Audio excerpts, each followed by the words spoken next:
Joining us now to discuss is Marc, the former Chief of Staff to the former Vice President, Mike Pence. Marc, good to see you. Great to be here. Thank you. This is not in the President's traditional playbook. This feels so different. Typically, he has something targeted, it's limited, it leads to a period of de-escalation. This feels so open-ended. How would you characterize what's evolving in the Middle East? Well, I think there's some truth to that obviously, Venezuela, he wasn't looking for regime change. He left Maduro's number 2 in place.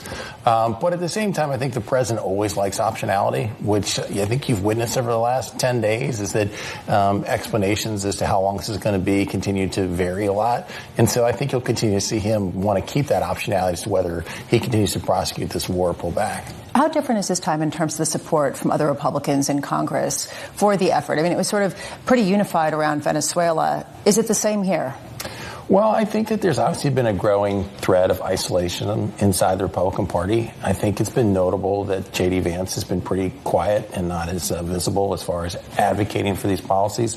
And I don't think there was as much of an effort ahead of time to explain to the American people the priority and why we're doing this, which is why I think you see the polling down. Having said that, Lisa, if the president's successful here, and in many cases this military operation has been successful, but if he also is able to transform the Middle East for generations to come, I think you'll see a lot of Republicans be on board with this. I think the greater political concern in the short term is that affordability remains the number one issue for Americans. And, I think that even if best case scenario oil prices, now are in the $80 to $90 range a barrel, that's still a 33% premium over what they were. That's not going to help with the affordability issue heading into the midterms in November. So what do you think is the most feasible counteraction to that by the president heading into the midterms? I think the most feasible is to continue to explain why this is a necessary action, why for 47 years Iran has been at war with the West, why they've, going back to funding the Hamas and the Hezbollah and the Houthis, why they've killed Americans in Western Sahara, why we did this.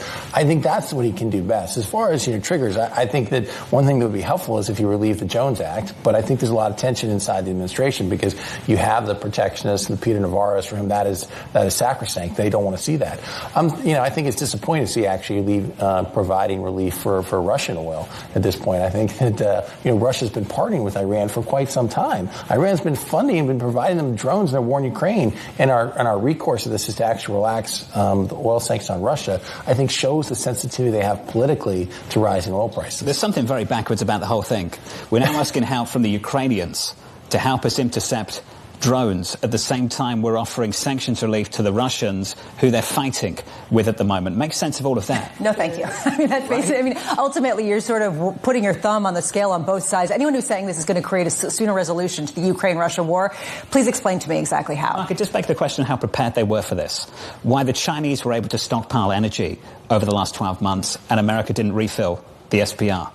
Well, look, I think that there was a lot of depletion of the Strategic Petroleum Reserve during the Biden administration. Massive depletion, without a doubt. And I think there were opportunities to continue to replenish it. I do think that there's obviously more oil production out of the United States today. And I think that the president deserves credit for having lowered energy prices as significantly as he did.